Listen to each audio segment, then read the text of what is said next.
Vamos subir vamos subir Ferroviária, vamos voltar Ferroviária.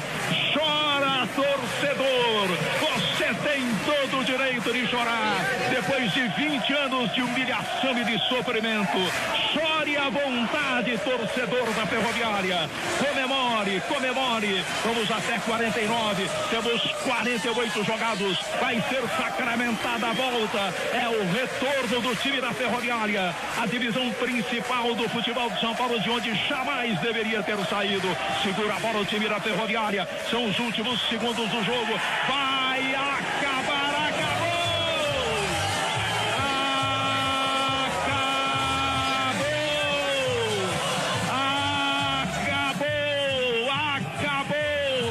acabou o jogo, acabou a vergonha, acabou o sofrimento, acabou a humilhação, acabou o desespero de quase 20 anos, acabou o jogo. Agora é só alegria, é só alegria, é o coração que pulsa firme, pulsa forte. A Ferroviária está de volta.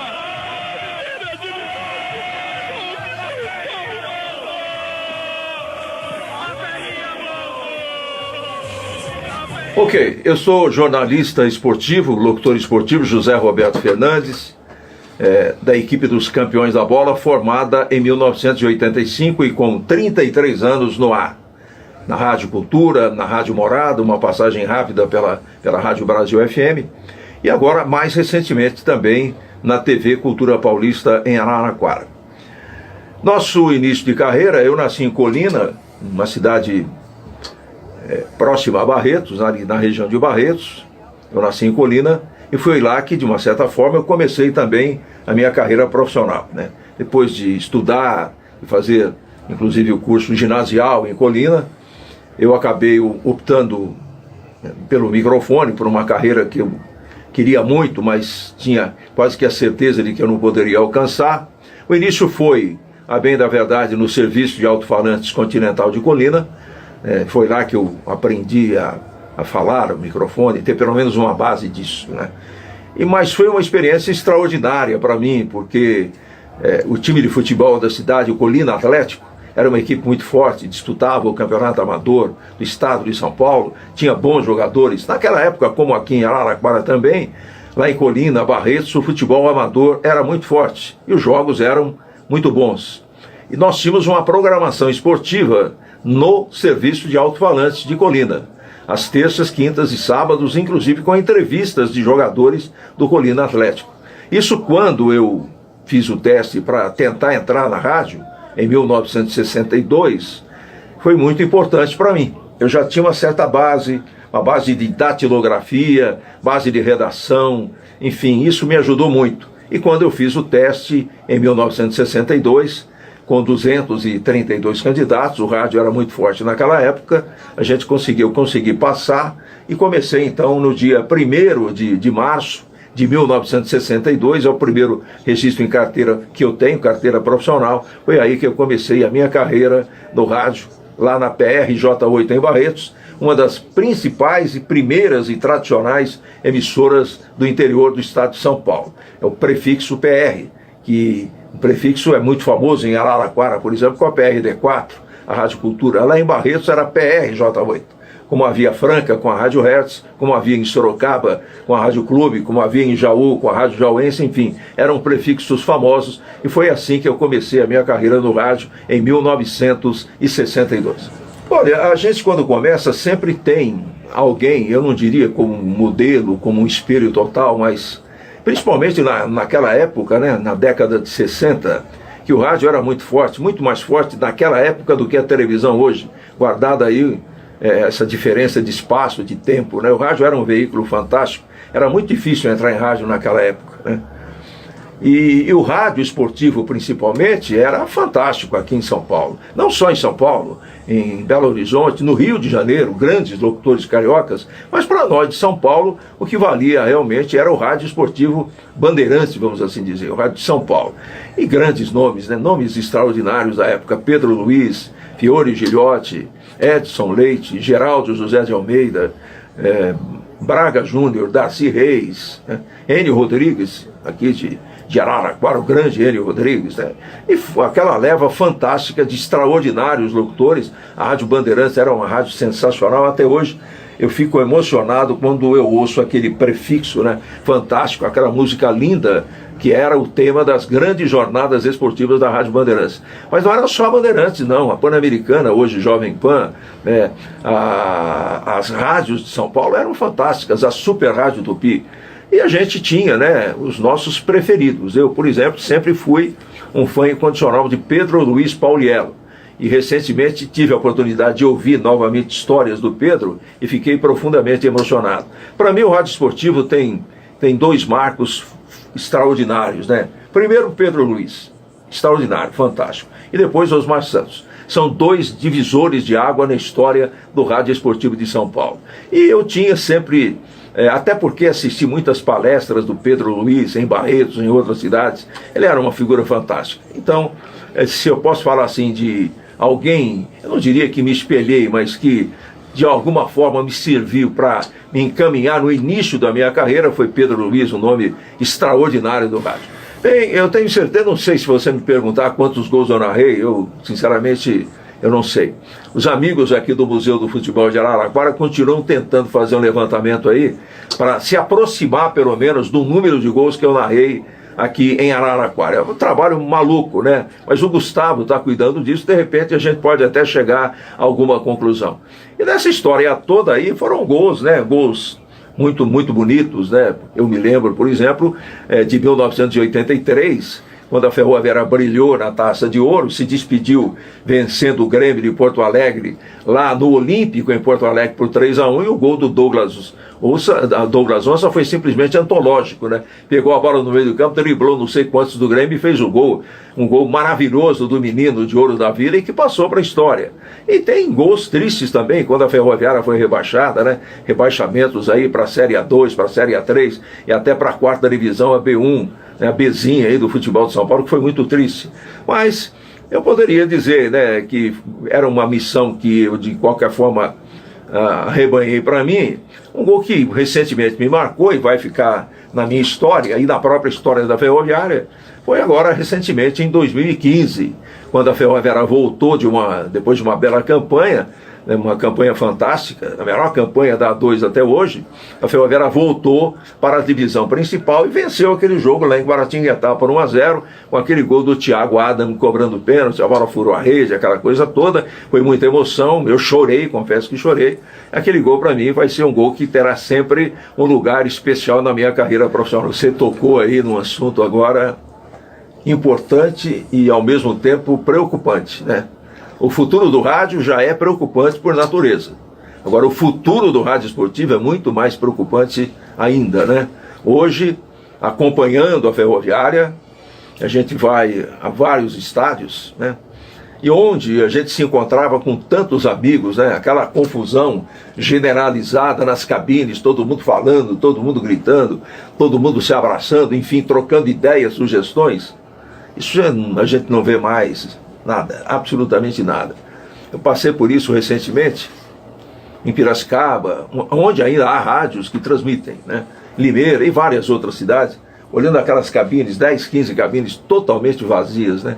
Totalmente vazias. De vez em quando se encontra uma rádio web fazendo alguma coisa pela internet, e é só isso. Eu estou sabendo, né, por informações de amigos, que em Rio Preto nenhuma emissora transmite futebol. E olha que Rio Preto foi um centro de formação de profissionais de rádio esportivo, um centro simplesmente sensacional na época maravilhosa do rádio. E como Rio Preto, várias outras cidades, né?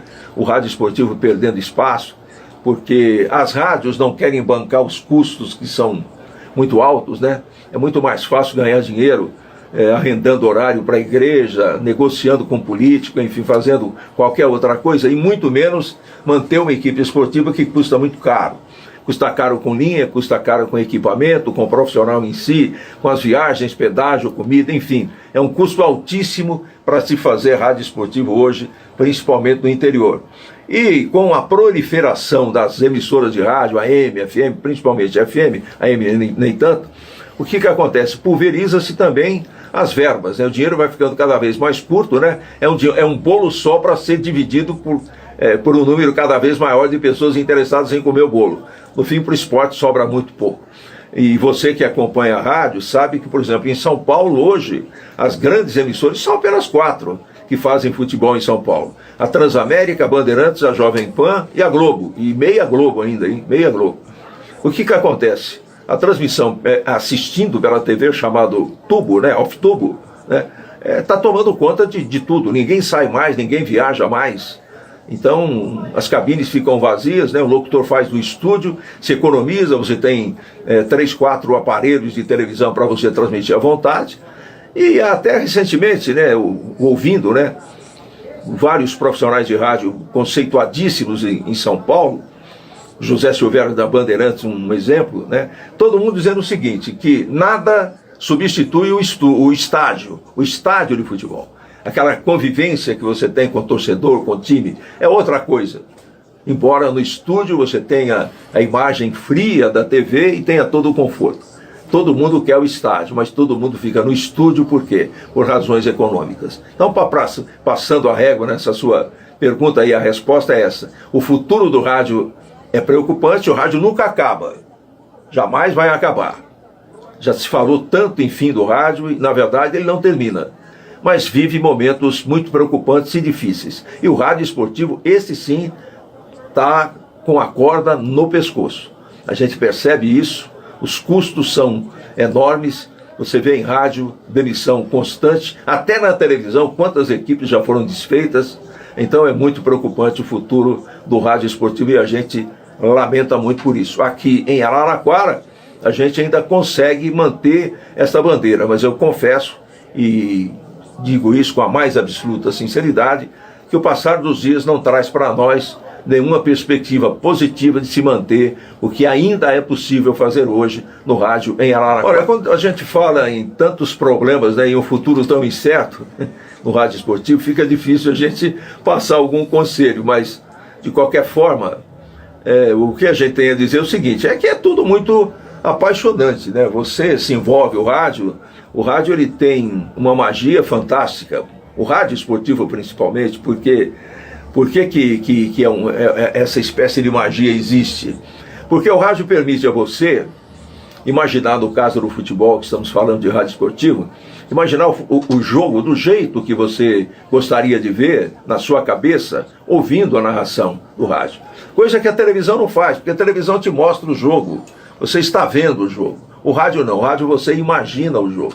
É uma diferença muito grande. Por isso que o rádio é aquele companheiro fiel que você tem no carro, que você leva para o banheiro, você vai almoçar, jantar, o radinho está lá, enfim. Tem a internet agora que ajuda muito. Então é uma profissão que, na verdade, no campo esportivo te dá muitas coisas boas, né? Muitas emoções, e é sempre uma notícia nova. Não existe repeteco de notícias no rádio esportivo na emoção do jogo. Um jogo não é igual ao outro. Agora, dizer o conselho, se você gosta de rádio, se você gosta do rádio esportivo, o primeiro passo é tentar procurar se especializar, fazer um curso de radialista, que hoje aí o Senac promove, né, em Araraquara e em várias outras cidades do país. O campo esportivo ele é muito pessoal, né? Você tem que ter o dom, você tem que ter um certo talento para você ir se aprimorando. E na medida que você vai melhorando, corrigindo os seus erros, você vai ocupando os espaços como comentarista, como repórter, como plantão, como narrador. Foi assim comigo não foi diferente e acredito que com ninguém seja diferente. E chega o momento que você vai estar apto para assumir o comando de uma transmissão. Os grandes narradores começaram todos assim. Então, se a gente pode dar um conselho, é o seguinte: se você gosta, se você acredita, não deixe passar a oportunidade. Não, as considerações finais, elas ficam por conta do agradecimento, né? No caso, por exemplo, dos campeões da bola, que completam 33 anos, eu faço questão de agradecer a todos. Primeiro, a todos que integraram e aqueles que continuam integrando a equipe.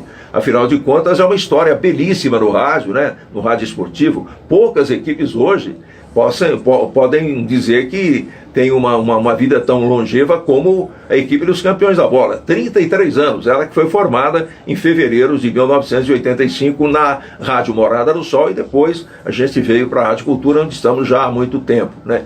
Então, o que a gente tem que fazer é agradecer a primeira equipe, agradecer a todos que mantiveram e continuam mantendo essa audiência, esse respeito adquiridos pelos campeões da bola, a todos os parceiros e companheiros de trabalho, e principalmente aos ouvintes, né? A fidelidade aos campeões da bola é uma coisa extraordinária. O respeito que a equipe adquiriu, não só em Araraquara, mas em todo o Brasil, é uma coisa que nos orgulha muito. Então, a nossa palavra final é de agradecimento, é de muito obrigado a você que está conosco já há tanto tempo nesta jornada de melhor informar o rádio esportivo aqui com os campeões da bola. Temos muito orgulho disso e muito orgulho da parceria com você. Muito obrigado.